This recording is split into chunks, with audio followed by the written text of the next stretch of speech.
দেখা যাবে। আজকে বক্তার কথা শোনার আগে শুরুর কিছু কথা বলার জন্য অধ্যাপক রাজীব চক্রবর্তীকে মঞ্চে আসার অনুরোধ জানাচ্ছি।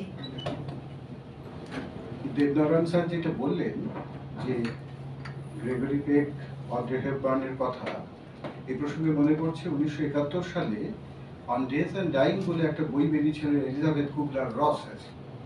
তিনি মূলত টার্মিনাল পেশেন্টদের নিয়ে কাজ করেন, যারা মারা যাচ্ছেন, মৃত্যু পথে যাত্রায়। সেই বইতে রবীন্দ্রনাথের কথা 42 বার উল্লিখিত রয়েছে। তো এটা প্রমাণ করে যে শুধু আমাদের পরিসরে নয়, সারা পৃথিবীর সাংস্কৃতিক পরিসরের বাইরে গিয়েও রবীন্দ্রনাথ প্রাসঙ্গিক হচ্ছে। আজকে এখানে যে কারণে আমাকে সিঞ্জিনি ডাকলো সেটি হচ্ছে আজকের বক্তাকে পরিচয় করিয়ে দেওয়া। এখন সমস্যা হচ্ছে যে কিছু কিছু পরিচয় খুব একটা নৈর্ব্যক্তিকভাবে দেওয়া যায় না, সেখানে ব্যক্তি প্রসঙ্গ এসেই পড়ে। সৌরভের সঙ্গে আমার পরিচয় প্রায় 41 বছর আগে, অর্থাৎ আমরা শৈশবের বন্ধু। প্রায় 39 বছর আগের একটি স্মৃতি মনে পড়ছে। আমি তখন ক্লাস 6-এ পড়ি, সৌরভও পড়ে। ঘটনাক্রমে আমরা পাশাপাশি বসতাম কখনো কখনো।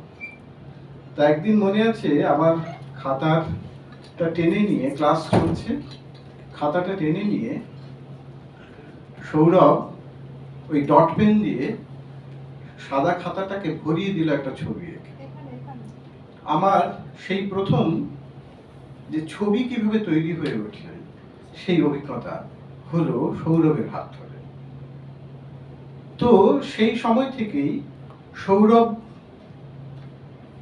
এর সঙ্গে আমার একটা অন্য ধরনের যোগাযোগ বা কি বলবো, যাকে বন্ডিং বলে, সেইটি তৈরি হয়েছে। কাজেই তার সম্পর্কে বলতে গেলে কিছু ব্যক্তি কথা আসবে। আমরা তখন ক্লাস 5-এ পড়ি।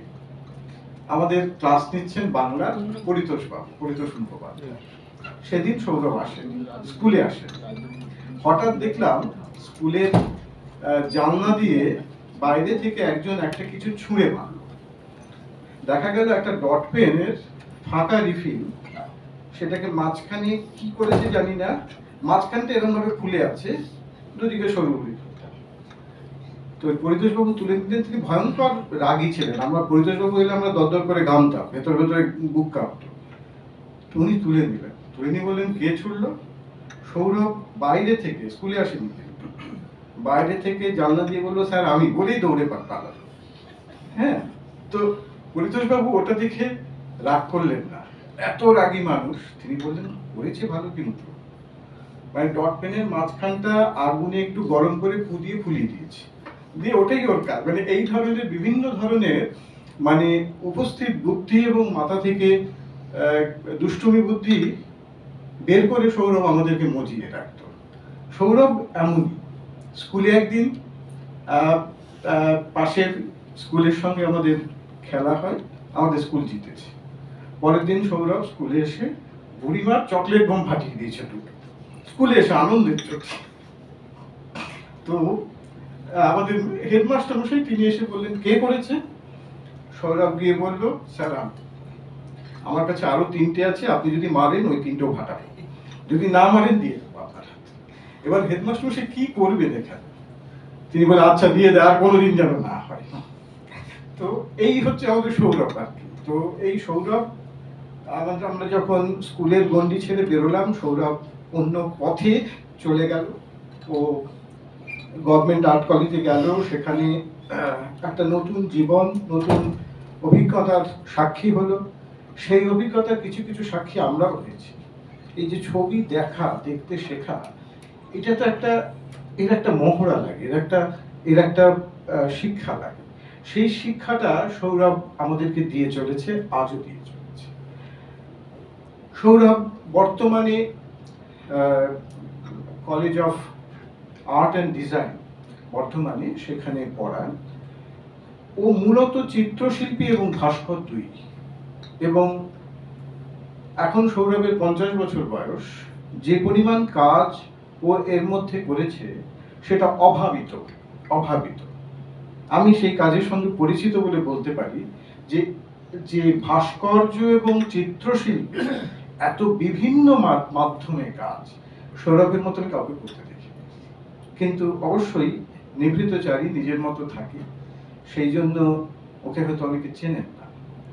আর চিত্রকলার বিষয়ে সব থেকে বড় কথা হচ্ছে চিত্রশিল্পী বা প্র্যাকটিসিং আর্টিস্ট না হলে চিত্রকলা নিয়ে বলা খুব কঠিন। আমরা যারা বিভিন্ন দিক থেকে সাহিত্যের মানুষ, সঙ্গীতের মানুষ, তারা চিত্রকলা নিয়ে অনুপ্রাণিত হই, আনন্দ পাই, কিন্তু চিত্রকলাকে তো আমরা টেকনিক্যালি বুঝি না।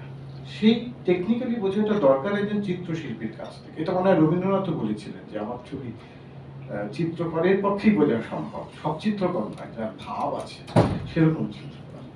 তো সৌরভের থেকে আমরা সেই ধরনের রবীন্দ্র চিত্রকলার কথা শুনবো। আর এর বাইরে সৌরভের আরেকটা পরিচয় হচ্ছে, সৌরভ বিভিন্ন সময়ে বম্বেতে সিনেমা জগতের সঙ্গেও কাজ করেছে, মীরা নায়ারের সঙ্গে কাজ করেছে, ইরফান খানের সঙ্গে কাজ করেছে, আরো অনেকের সঙ্গে কাজ করেছে। সেই নামের তালিকা দীর্ঘ করে লাভ নেই, কিন্তু এইরকম বিভিন্ন মাধ্যমে এবং বিভিন্ন দিকেও কাজ করেছে, করতে পারে। হ্যাঁ, আর ওর আরেকটা পরিচয় হচ্ছে ওর মতো ভ্রামণিক খুব কম আছে। সারা বাংলার আমার মনে হয় না এমন কোনো জায়গা আছে যে সৌরভ ছিল। যে কোনো গ্রামের, যে কোনো মানে কি বলবো, প্রত্যন্ত গ্রামের যদি আপনারা কেউ বলেন ওকে যে ওইখানে যাবো, হ্যাঁ হ্যাঁ ওখানে আমার দুজন আছে, আমি বলে দিচ্ছি। সৌরভ হচ্ছে এই ব্যাপার। সারা ভারতবর্ষ ঘুরেছে, ভারতের বাইরে যায়নি, কিন্তু ভারতবর্ষকে একদম তন্ন তন্ন করে দেখেছে। কুম্ভ মেলায় 4 বার গিয়েছে, এটুকুই ওর সম্পর্কে বলার। সৌরভ।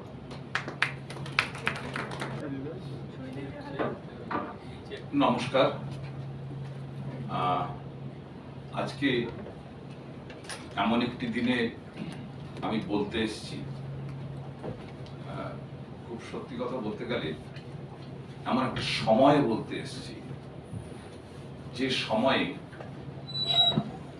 চারধারে যুদ্ধ বিধ্বস্ত হয়ে আমরা রয়েছি, এবং যে সময়ে মানুষের সঙ্গে মানুষের প্রীতি, ভালোবাসা, বিশ্বাস, তার পুনরাবৃত্তি, এই অবক্ষয়, তার পুনরাবৃত্তি ক্রমাগত ক্রমাগত। এবং শুধু তাই নয়, আজকে শিল্পের ক্ষেত্রেও কোনটাকে শিল্প বলবো আর কোনটাকে শিল্প বলবো না, এবং যেখানে সবচেয়ে বেশি গ্রহণযোগ্যতা পায় কিছু মেসেজ বা ইনফরমেশন, যেখানে আবেগের বা প্রাণের কোনো বিন্দু মাত্র ছোঁয়া থাকছে না, যেখানে কিছু ইনফরমেশনই আর্ট বলে গণ্য হচ্ছে, এবং যেখানে দাঁড়িয়ে আজকে হয়তো খবরের কাগজকেও উন্নত সাহিত্য বলে গণ্য করতে হবে। এই যে সর্বত্র একটা কর্পোরেট এবং সর্বত্র একটা রেসিডেন্সিয়াল আর্ট প্রজেক্ট আমাদের এই আর্টের আঙিনাকে ঘিরে ধরেছে, সেইখানে দাঁড়িয়ে রবি ঠাকুরের চিত্রকলা কতটা মুক্ত, কতটা আমাদেরকে সহজভাবে মানুষের কাছে পৌঁছে দিতে চায়, যেখানে তত্ত্বের ভার নেই, যেখানে আছে শুধুমাত্র বোধ, অনুভব সিদ্ধ এক মন। রবীন্দ্রনাথ ঠাকুরের ছবি নিয়ে আমি ছবিতেই কি করব, আমি একজন চিত্রকর হিসেবেই, আমি চিত্র সমালোচক নই, চিত্র শিল্প ঐতিহাসিক নই। রবীন্দ্রনাথ ঠাকুরের চিত্র নিয়ে বলতে গিয়ে আমি একটু আমার ছোটবেলার কথা দিয়ে শুরু করব।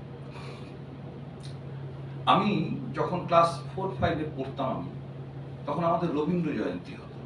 আমি খুব ভালো বক্তা নিয়ে একটু সহজ করেই আপনাদেরকে আমার মনের কথাগুলো বলব। রবীন্দ্রনাথ ঠাকুরকে আমি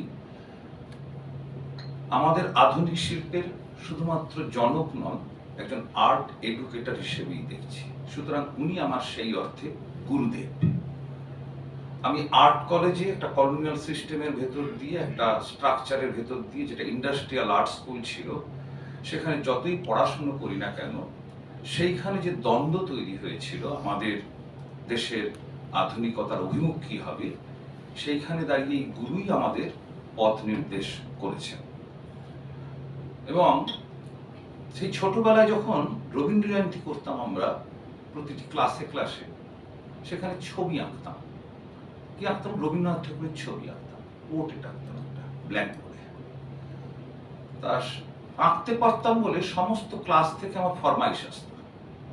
আমি করতে করতে সেই রবীন্দ্রনাথ ঠাকুরের পোর্ট্রেটটি আমার মুখস্থ হয়ে গিয়েছিল। আমি আজও না দেখে সেই পোর্ট্রেটটি এঁকে ফেলতে পারি। কিন্তু অনেক পরে বুঝেছি যে রবীন্দ্রনাথ ঠাকুরের প্রতিকৃতি আঁকা সম্ভব নয়, এবং একমাত্র রামকিঙ্কর বেশ বাদ দিয়ে আর কারুর প্রতিকৃতি রবীন্দ্রনাথ ঠাকুরের প্রতিকৃতি হয়ে ওঠেনি। যা হয়েছে সেটা হচ্ছে এক বাহ্যিক রবীন্দ্রনাথ ঠাকুরকে দেখা, এবং সেই অনুশীলনই আমাদের ক্রমাগত চলছে। আমার বলতে কোনো দ্বিধা নেই, সেক্ষেত্রে অতুল বোস থেকে শুরু করে যারা যারা রবীন্দ্রনাথ, একদম এপস্টাইন পর্যন্ত যারা রবীন্দ্রনাথ ঠাকুরের প্রতিকৃতি এঁকেছেন বা তৈরি করেছেন, একমাত্র রামকিঙ্কর বেদ ছাড়া আর কেউই রবীন্দ্রনাথ ঠাকুরের অন্তরাত্মাকে উন্মোচিত করতে পারেননি। এটি খুব দৃঢ়ভাবেই বলা যায়। আমি এই ছবি দুটো দিয়ে, ছবিটা দিই,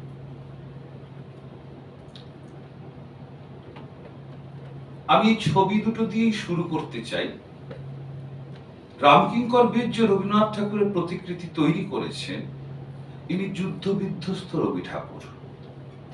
আর মুখ তুলেই রবি ঠাকুর চাইলেই যাকে দেখতে পাবো, সেটি হচ্ছে রবীন্দ্রনাথ ঠাকুরের এই আত্মপ্রতিকৃতি, এক করুণাঘন প্রফেট, যিনি সমস্ত বিধ্বস্ত পৃথিবীকে প্রত্যক্ষ করছেন। এই যে এই আত্মপ্রতিকৃতির আলোকেই আজকে আমার আলোচনার ক্ষেত্রভূমি। আত্মপ্রতিকৃতি বলতে আমরা মাইকেল মধুসূদন দত্তের যদি দাঁড়াও পথিকবর বলি, শ্রী মধুসূদন সেও এক আত্মপ্রতিকৃতি, অথবা ত্রস্ত নীলিমার দেশে জীবনানন্দ দাশের বাংলার মুখ আত্মপ্রতিকৃতি। পিকাসোর আস্তে আস্তে সিম্পাঞ্জির মতো নিজের মুখকে গড়ে ফেলা, সেও এক আত্মপ্রতিকৃতি। ভ্যান গগের আত্মপ্রতিকৃতি। সুতরাং আত্মপ্রতিকৃতি সবাই আঁকেননি। রবীন্দ্রনাথ ঠাকুর যে আত্মপ্রতিকৃতি এঁকেছেন, তিনি সেই বহুর ইউনিট, যিনি সেই বিধ্বস্ত পৃথিবীকে প্রত্যক্ষ করছেন। তা এইখানে দাঁড়িয়ে আমাদের চিত্রকলায়, যদি আমরা বলি যে আমাদের আধুনিক চিত্রকলার যদি ইতিহাস বলি, সেটি সদ্য যৌবন প্রাপ্ত। কারণ ব্রিটিশদের আমাদের এখানে এমন কোনো অভিপ্রায় ছিল না যে তারা কোনো আর্ট মুভমেন্টের হদিশ আমাদেরকে দেবে, বা সারা পৃথিবীর আর্টের কোথায় কি হচ্ছে সে সম্পর্কে জানানোর কোনো অবকাশও তাদের ছিল না। কারণ মেকলের থিওরিতে দাঁড়িয়ে আমরা যে আর্টের চর্চা করেছিলাম, সেটা পুরোপুরি আমরা সকলেই জানি, এবং সেটা পুরোপুরি একটি ইন্ডাস্ট্রিয়াল আর্ট স্কুল বা একটা জমি জরিপ বা জিওলজিক্যাল সার্ভে অফ ইন্ডিয়া, অথবা আমাদের যে অ্যানথ্রোপোলজিক্যাল যে সমস্ত স্টাডিগুলো ছিল, তার কেরানি ভিত্তি করাই ছিল আমাদের একমাত্র উদ্দেশ্য, এবং আমাদের শিক্ষা বা পঠন পাঠনের উদ্দেশ্য ছিল। সেইখানে দাঁড়িয়ে আমরা যে আধুনিকতার চর্চা করেছি, বা আধুনিক বলে আমরা যেটাকে বলতে শুরু করেছিলাম, সেটা আনন্দ কুমার স্বামী থেকে শুরু করে নিবেদিতা শিল্প আন্দোলন থেকে শুরু করে আমাদের যে অবনীন্দ্রনাথ ঠাকুরের যে আর্ট মুভমেন্ট, সেটা সবটাই ছিল একটা হায়ারার্কির ইতিহাস। সেখানে যে আর্টের চর্চাগুলো আমরা করলাম, তার সাথে পৃথিবীর আর্টের, পৃথিবীর দেখার, পৃথিবীর সময়ের কোনো যোগসূত্র ছিল না। রবীন্দ্রনাথ ঠাকুর বারবার বলছেন, স্বদেশ চেতনা থাকবে, কিন্তু কালকে উপেক্ষা করে নয়।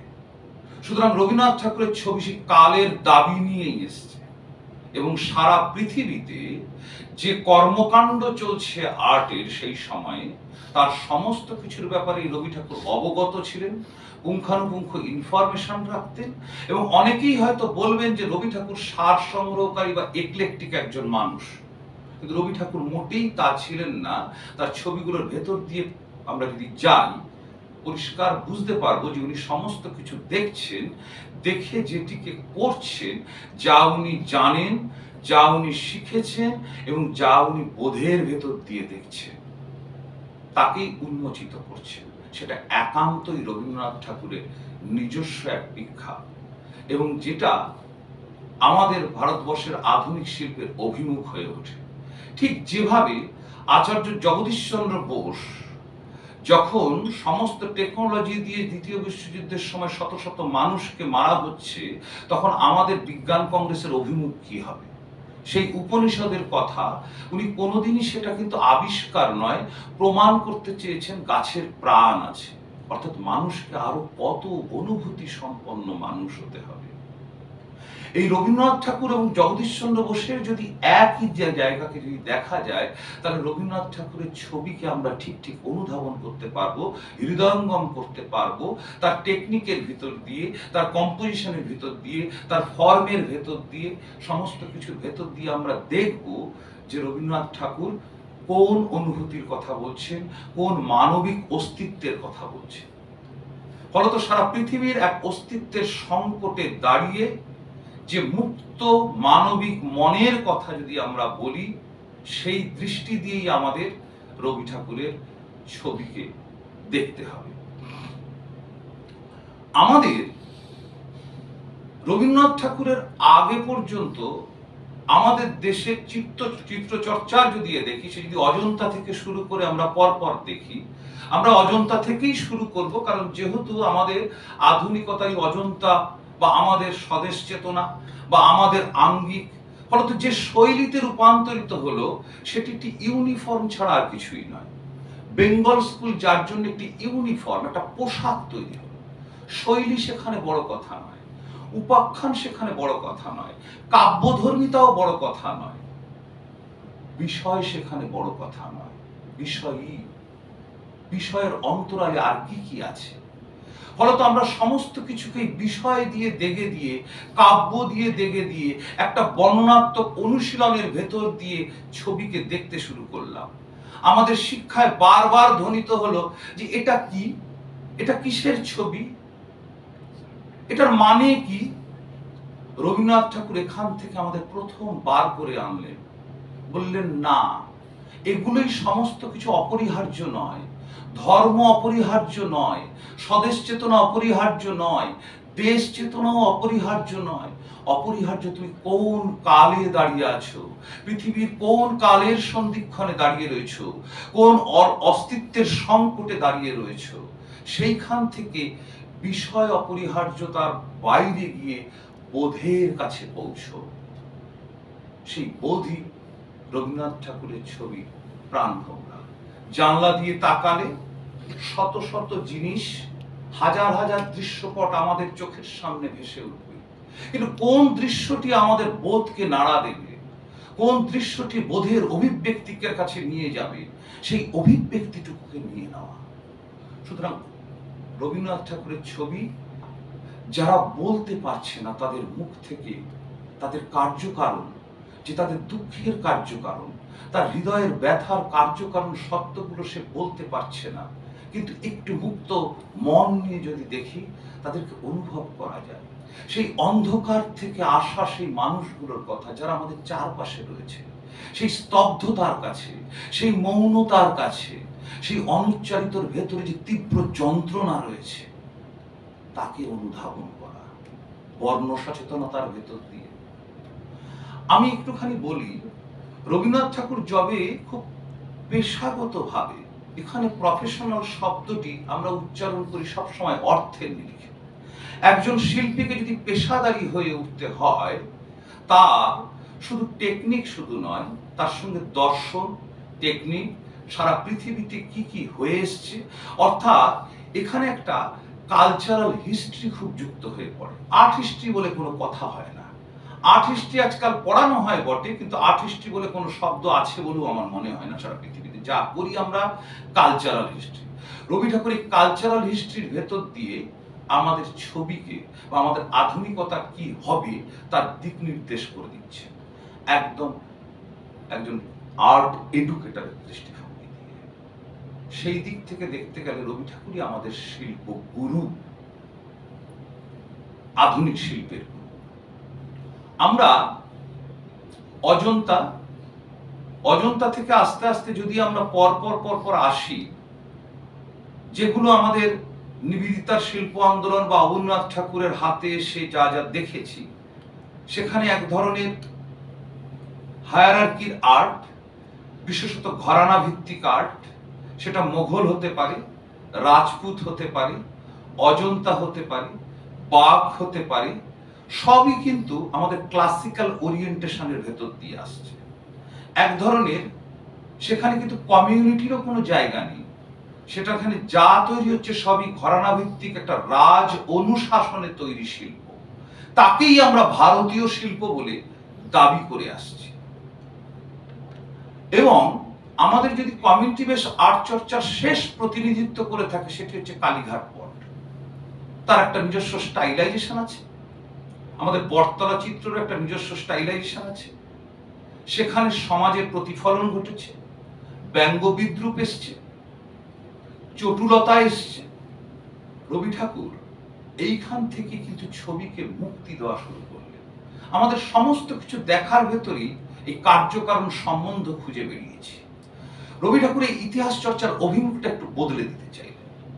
রবি ঠাকুরই প্রথম পুরাতত্ত্ব নির্ভর ইতিহাস চর্চার বাইরে যে আরেকটি প্যারালাল নলেজ সিস্টেম রয়েছে, মানুষের মুখের ভাষা, মানুষকে প্রত্যক্ষ করা, জীবনকে প্রত্যক্ষ করা, যে প্রবাহিত জীবন হাজার হাজার হাজার হাজার বছর ধরে লালিত হয়েছে আমাদের দেশে, সেই প্রবাহিত ইতিহাসের কাছে দ্বারস্থ হতে হচ্ছে। এ একটা আর্ট মুভমেন্ট।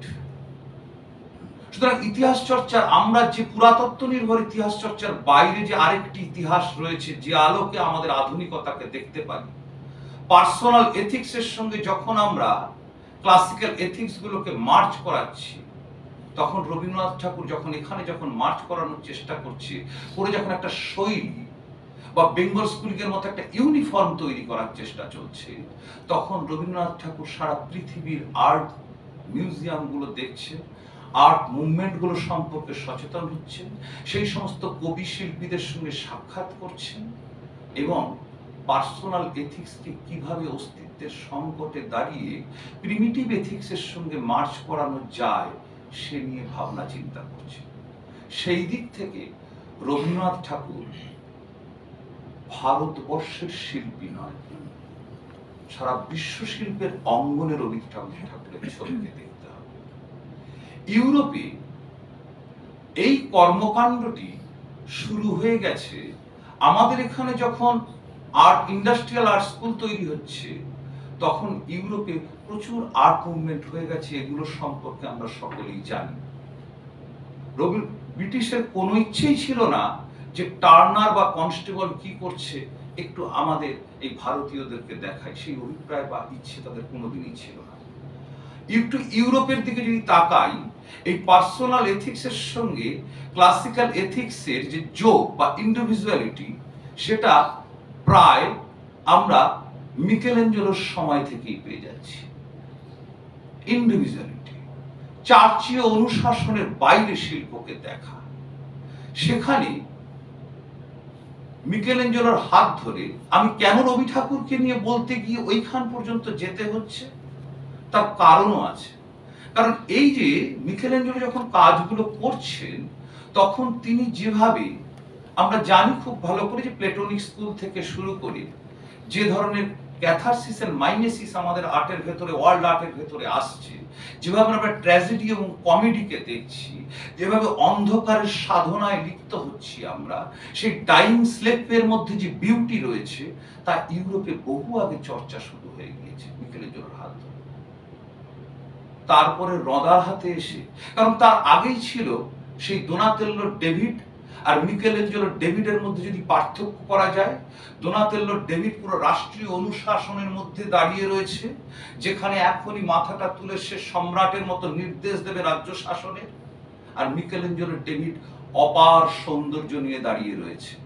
সেই সৌন্দর্য পৃথিবীতে আছে, সর্বত্র আছে, ভাস্কর্যটি সরে গেলেও আছে, পাথরের ভেতর ছিল, জাস্ট তাকে সে যাতে জাস্ট উন্মোচিত হয়ে বেরিয়ে এসেছে।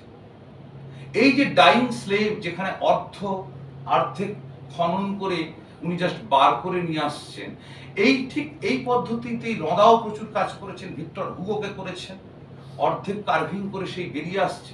গেটস অফ হলসের মধ্যে দেখা যাচ্ছে নরকের দ্বারেই সকলে মুক্তির পথ খুঁজে পাবে। থিঙ্কার সেখানে দার্শনিকের মতো বসে রয়েছেন। এই থিঙ্কারই তো রবীন্দ্রনাথ ঠাকুর। যখন দেখা যাচ্ছে ক্লাসিক্যাল এথিক্সের সঙ্গে মার্চ করিয়ে যখন দেখা যাচ্ছে যে একজন পরিচারিকাকে রদা জাস্ট দার্শনিকের আদলে দেখছেন, একজন রোমান দার্শনিকের মতো করে তাকে দেখছেন, সেটাই তো দ্বিতীয় বিশ্বযুদ্ধের প্রেক্ষাপটে এসে পিকাসোর হাতে বা মাতিসের হাতে এসে অস্তিত্বের সংকট খুঁজতে খুঁজতে মানুষের অস্তিত্ব কোথায় লুকিয়ে রয়েছে, মানুষের আর্ট, মানুষের জীবন, মানুষ কোথায় প্রথম আগুন জ্বালিয়েছিল, মানুষ কেন কৃষিকাজ করতে শিখলো, মানুষ কেন প্রথম তৃতীয় দ্রুতগামী হওয়ার জন্য একটি চাকা আবিষ্কার করলো, আর সেইখান থেকে তার আদিম জাদু বিশ্বাসগুলোকে পেরিয়ে এসে যখন দেখতে চাইছেন যে আমাদের মধ্যে কোনটা কর্তব্য আর কোনটা অকর্তব্য, কোনটা করণীয়, তার মধ্যে সংস্কার, বিশ্বাস, জাদু বিশ্বাস, পৃথিবীতে বেঁচে থাকার লড়াই, তাকে জাস্ট রিকল করছেন আধুনিক তার জায়গায় যাবে। আমরা কোন অস্তিত্বের কাছে যাব? যেখানে একটা শহর ছিল এই মুহূর্তে একটি শহর নেই, যেখানে একটি লাইব্রেরি ছিল এই মুহূর্তে একটি লাইব্রেরি নেই। কালকেই দেখা যাচ্ছে যে আমরা একটা লেটার ঘোস্ট, একটা চিঠি আসছে, আজই এক্ষুনি হয়তো চিঠিটা খুললেই সেই সন্তানের মৃত্যু সংবাদ শুনবে বা তার স্বামীর মৃত্যু সংবাদ শুনবে। এই অস্তিত্বের সংকটে দাঁড়িয়ে যখন দেখছেন যে গুয়ের্নিকাতে দাঁড়িয়ে, যে গুয়ের্নিকা শুধু শহরটা নয়, তোমরা কোনো শহর ধ্বংস করনি, তোমরা একটি সভ্যতাকে ধ্বংস করেছ, মানব সভ্যতার ইতিহাসকে ধ্বংস করেছ। তাহলে মানব সভ্যতার ইতিহাস কোথায় লুকায়িত রয়েছে? কোন অস্তিত্বের সংকটে আমরা ভুগছি? তাহলে এই মানব সভ্যতার ইতিহাসকে খুঁজতে খুঁজতে গিয়ে যে অ্যাবরিজিনাল আর্টের দিকে মডার্নিস্টরা ঝুঁকেছিল, রবি ঠাকুর তার বাইরে নন। এ তো গেল শুধুমাত্র এক দার্শনিকতা, কিন্তু তার সাথে এরই পাশাপাশি তো হয়েছে যখন মিসাইল টেকনোলজি দিয়ে আর ইনফরমেশন দিয়ে শত শত মানুষকে, লাখ লাখ মানুষকে আমরা মেরে ফেলছি দ্বিতীয় বিশ্বযুদ্ধে। আর জগদীশচন্দ্র বোস আমাদের এখানে দাঁড়িয়ে যখন বলছেন যে গাছের প্রাণ আছে, প্রমাণ করছেন, সেইখানে দাঁড়িয়ে প্রচুর শিল্পী আইনস্টাইন পন্থী হয়ে গিয়ে মিউজিক অ্যান্ড হায়ার ম্যাথমেটিক্স এর মধ্যেই মুক্তি খুঁজতে চেষ্টা করেছিলেন। এই টেকনোলজির দরকার নেই, যে টেকনোলজি শত শত মানুষকে মানে। মানবতা কোথায় খুঁজে পাবো সেই মিউজিকের ভেতরে, হায়ার ম্যাথমেটিক্স এর ভেতরে। একটা বিশুদ্ধ জিওমেট্রি কোনো আবেগ দিতে পারে না। এই বিশুদ্ধ জিওমেট্রি যদি বিন্যাস ঠিকঠাক মতো না থাকে, তাহলে আমরা সমন্বয়িত হতে পারবো না। আমাদের সাম্য নয়, আমাদের সমন্বয়িত হওয়ার দরকার আছে। বিভিন্ন মত এক জায়গায় এসে মিলে যাবে, যার জন্য দেখা যাচ্ছে রবীন্দ্রনাথ ঠাকুর, আমি একটা কথা বলি, 1928-এ যখন উনি ছবি আঁকা, ওই প্রফেশনাল শব্দটি ব্যবহার করছিলেন, আমাদের প্রফেশনাল শব্দটি সবসময় একটা অর্থের নিরিখে তৈরি হওয়া, কিন্তু এর বাইরে গিয়ে উনি যখন প্রফেশনালি ছবিটা আঁকছেন, যখন ভলক্যানিক ওইতে যখন ছবিগুলো পর পর পর পর আসছে, তখনই কিন্তু আমাদের সারিয়ালিস্ট ম্যানিফেস্টো লেখা হচ্ছে। এবং সেখানে যখন জিয়াকমিত্তি কাজ করছে, জিয়াকমিত্তি 1930 পর্যন্ত দেখা যাচ্ছে, বা প্রত্যেকে ওই সময় আমাদের হেনরি মুর থেকে শুরু করে জিয়াকমিত্তি থেকে শুরু করে প্রত্যেকে অ্যাবরিজিনাল আর্ট গুলোর দিকে এ হচ্ছে। শুধু টেকনিক নয়, টেকনিকের সঙ্গে সেখানে সেখানে বস্তু, পদার্থ, পদার্থের সত্যতা, অর্থাৎ ট্রুথ ফর মেটেরিয়াল, মেটেরিয়ালের সত্যতা, মেটেরিয়ালকে কিভাবে দেখব। একটা পাথর গড়িয়ে আসে, তার গড়নটা কিভাবে গড়িয়ে গড়িয়ে আসে, তার ভিতরে ন্যাচারাল মেটাফর গুলো কিভাবে ঘটে যায়। সুতরাং এখানে মেটেরিয়াল খুব গুরুত্বপূর্ণ ভূমিকা নিয়ে আসে আর্টে, যে কোন মেটেরিয়ালকে ব্যবহার করব। সেই মেটেরিয়ালের সত্যতা যখন ভেঙে যায়, ব্রাকুশির হাতে এসে, এবং এরা প্রত্যেকই ফারিসির দ্বারা আকৃষ্ট হচ্ছে, ব্রাকুশির হাতে এসে যখন দেখা যাচ্ছে হাই পলিশ করে একই বার্ডিং স্পেসকে বিভিন্ন লাইটে তাকে দেখতে চাইছেন, বস্তুর ভেতরের অন্তর্গত সত্তাকে যখন বার করে আনেন, অথবা রাশিয়াতে জারের শাসনতন্ত্র যখন ভেঙে গেল, যখন আমাদের সোশ্যালিজম ডেভেলপ করলো। সুতরাং সমাজতান্ত্রিক রাষ্ট্র আর সমাজতান্ত্রিক চেতনা এক জিনিস নয়। এই চেতনাকে আমরা কিভাবে দেখব, পদার্থের চেতনাকে কিভাবে দেখব, পদার্থ কিভাবে কথা বলে, পদার্থ কিভাবে মানুষের ভেতর দিয়ে চলে যায়। সুতরাং এখানে দাঁড়িয়ে ট্রুথ ফর মেটেরিয়ালের সত্যতা যখন ভেঙে যায়, ভেঙে গিয়ে যখন আমরা কনস্ট্রাকটিভিস্ট মুভমেন্টের দিকে চলে যাই, আমরা যখন বস্তুর যখন ইউটিলিটির বাইরে গিয়ে একটা অ্যানাদার ইউটিলিটি প্রুফ করার চেষ্টা করি, মেটেরিয়াল ফর সোসাইটির কথা যখন বলি, তখনই তো মিসাইল স্ক্র্যাপ দিয়ে স্কাল্পচার গুলো হয়েছে। সুতরাং এই যে মেসেজ, ডাডাইস্টরাও শুধুমাত্র একটা মেসেজে কনভার্ট করেছিলেন। মেসেজ একই সময় মার্শাল রুসাম এবং আমাদের পিকাসো দুজনেই কাজ করছে, দুজনেই কিন্তু ফাউন্ড অবজেক্ট নিয়ে কাজ করছে।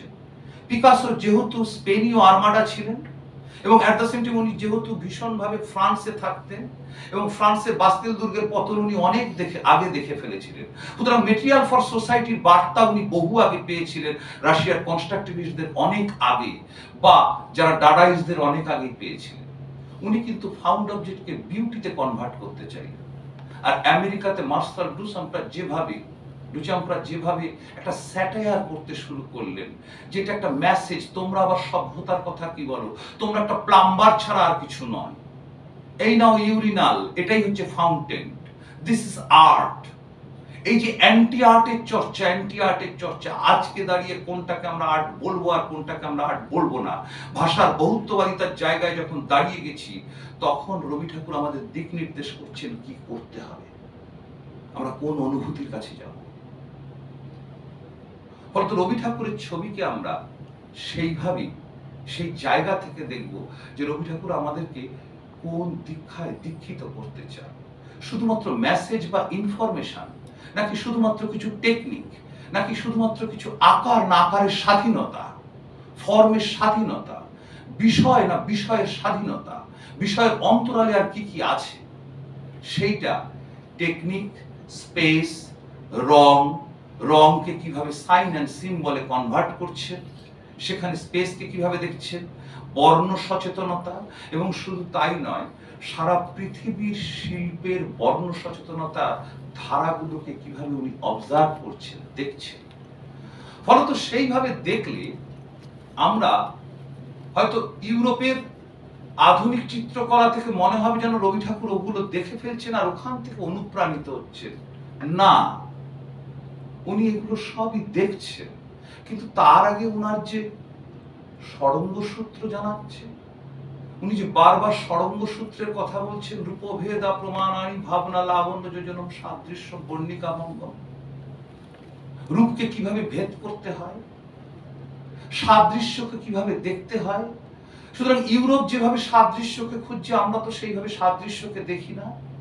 ঠিক যেভাবে কাংড়ায় নীড়হারা বকের মতো শুধুমাত্র মেঘের কিছু চিহ্ন থাকে, আর তার ভেতর দিয়ে যখন বকগুলো উড়ে যায়, সেইভাবে রাধার মনে যে অভিসার হয়, সেই যে প্রতিকায়িত দৃষ্টিভঙ্গি, অথবা যে বর্ণ সচেতনতার কথা বলছেন, যে বর্ণ সচেতনতার ভেতর দিয়ে আমরা তো রূপকে ভেদ করলাম, তার কোন বর্ণে ধরব, কোন সময়কে ধরব, এই সময় বর্ণ সচেতনতা কিভাবে বিষয়ের অন্তরালকে তুলে ধরে, এও রবি ঠাকুরের ছবিতে দেখা এক আশ্চর্যের বিষয়।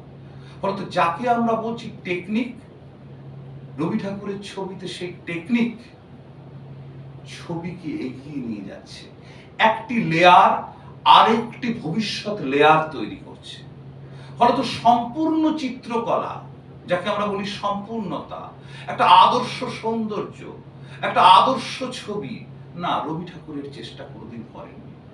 রবি ঠাকুরের ছবি দেখলে মনে হয় যে প্রতি মুহূর্তে সেটা তৈরি হচ্ছে, মেকিং প্রসেসটাকেও পর্যন্ত দেখা যাচ্ছে।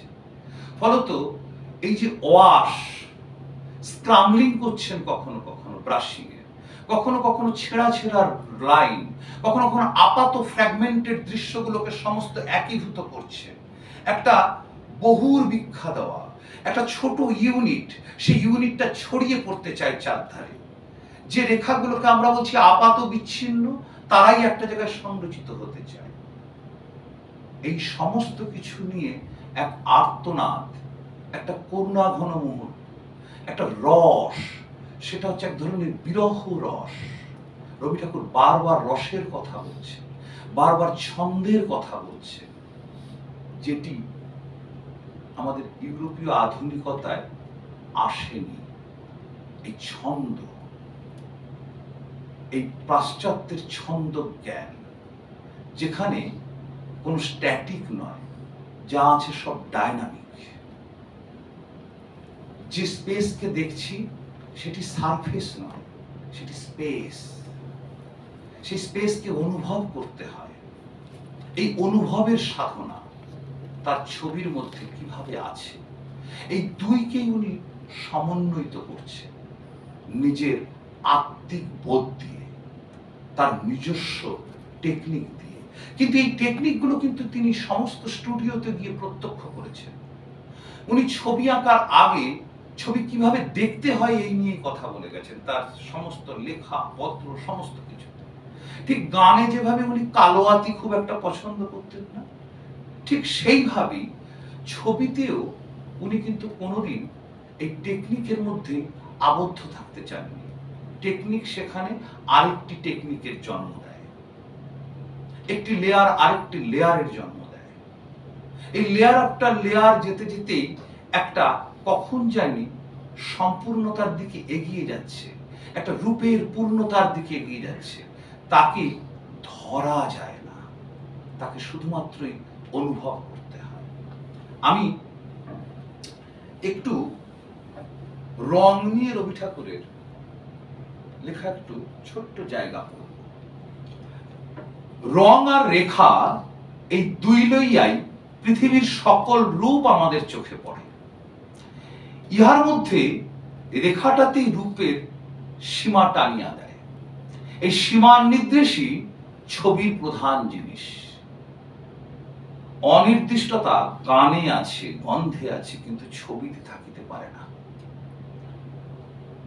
এই জন্য কেবল রেখাপাতের দ্বারা ছবি হইতে পারে, কিন্তু কেবল বর্ণপাতের দ্বারা ছবি হইতে পারে না। বর্ণটা রেখার আনুষঙ্গিক। সাদার উপরে কালোর দাগ, এই হইল ছবির গোড়া। আমরা সৃষ্টিতে যাহা চোখে দেখিতেছি তাহা অসীম আলোকের সাদার ওপরকার সসীম দাগ।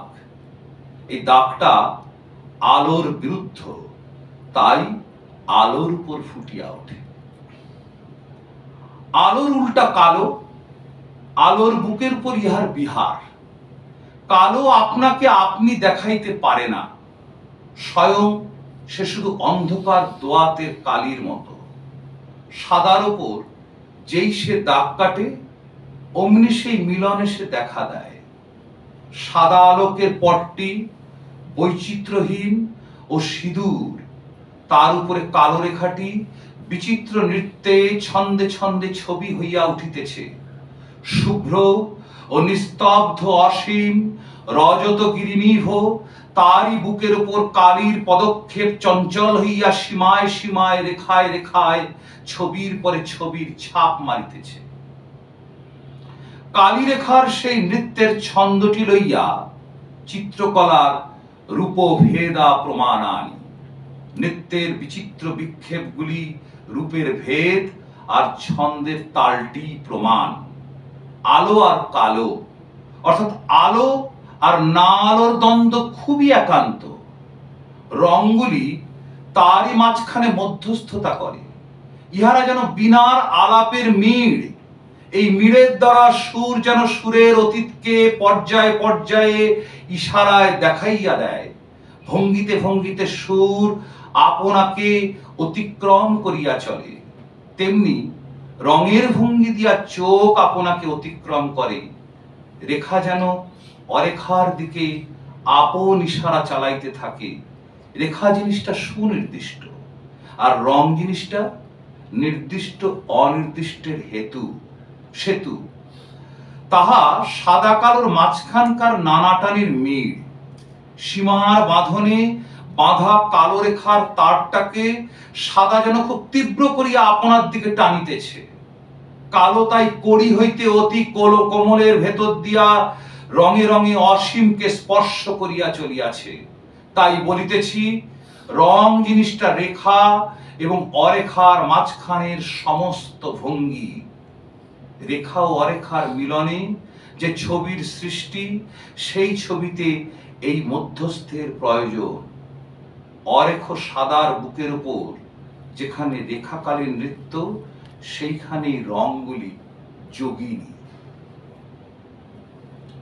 এইখানে এই যে রবীন্দ্রনাথ ঠাকুরের বর্ণ সচেতনতা আর ইউরোপীয় যে বর্ণ সচেতনতা, অর্থাৎ আমরা যদি অপটিক্সের থিওরি দিয়ে যদি দেখি, অর্থাৎ প্রথম যে বতিচল্লিশ যদি বার্থ অফ ভেনাস দেখি আমরা, সেখানে যে কন্ট্যুর লাইন এবং সেই বার্থ অফ ভেনাস তৈরি হচ্ছে পুরোপুরি একটা কলম্বাস যখন যাচ্ছেন সেই কোম্পানি রোজরি ভিত্তিতে করা, এবং পরিষ্কার একটা বোঝা যায় যে সেখানে বতিচেল্লির বার্থ অফ ভেনাস সমুদ্র থেকে উঠে আসছে সমুদ্র মন্থনের মাধ্যমে, এবং একটা দ্বীপে তাদেরকে পুষ্পবৃষ্টি দিয়ে আহ্বান করানো হচ্ছে। ফলে এই যে ঔপনিবেশিক একটা যাত্রা শুরু হলো, তখনও পর্যন্ত কিন্তু আলো কি জিনিস, আলো ছায়ার খেলা কি জিনিস, আলোক বিজ্ঞান কি জিনিস আমরা শিখিনি।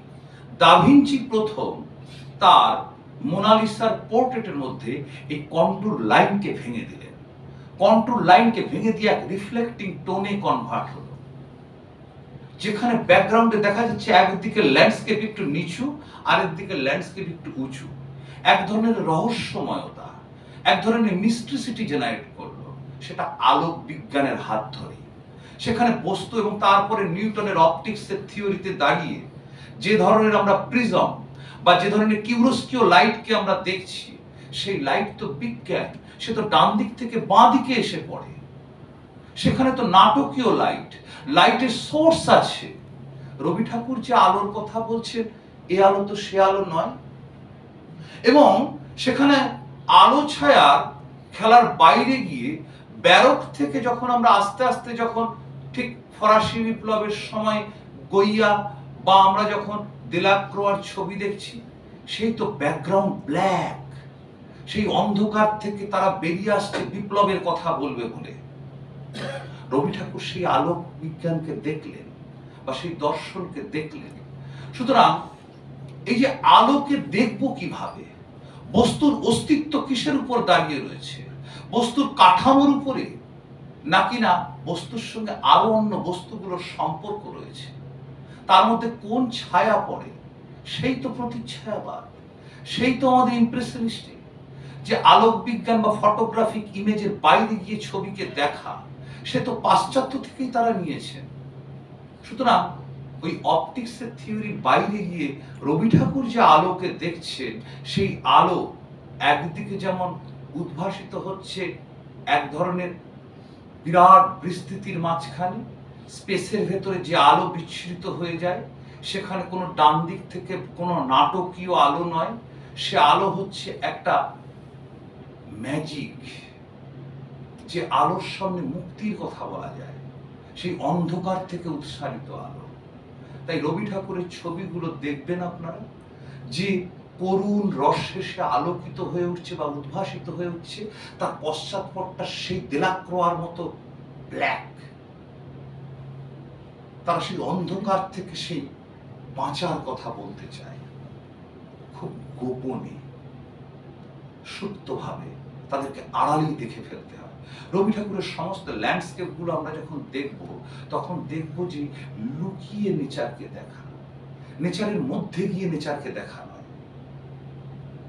বহু দৃশ্যপটের ভেতর থেকে, বহু দৃশ্যময়তার ভেতর থেকে কোন দৃশ্যময়তা আমাকে অনুভবে আনলো, আমার অনুভবের অভিব্যক্তিকে নাড়া দিল, সেইটুকুনিকে মনে মনে অনুধাবন করা।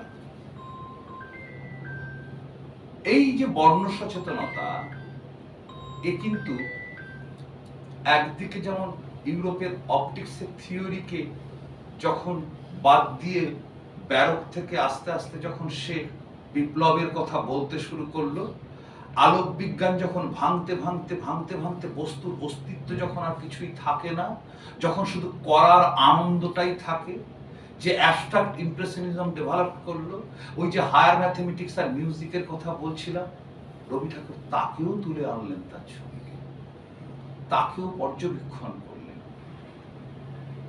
এই দার্শনিকতার মাঝখান দিয়ে রবি ঠাকুরের ছবি আমাদের আধুনিকতায় দাঁড়িয়ে ঠিক ইউরোপীয় নয়, ঠিক ভারতীয় নয়, সে একান্তই রবীন্দ্রনাথের। আমরা একটু ছবিগুলোতে চলে আসি, তারপরে আস্তে আস্তে আমরা ছবি দেখতে দেখতে দেখতে দেখতে কথার মাঝখানে যাওয়া যাবে।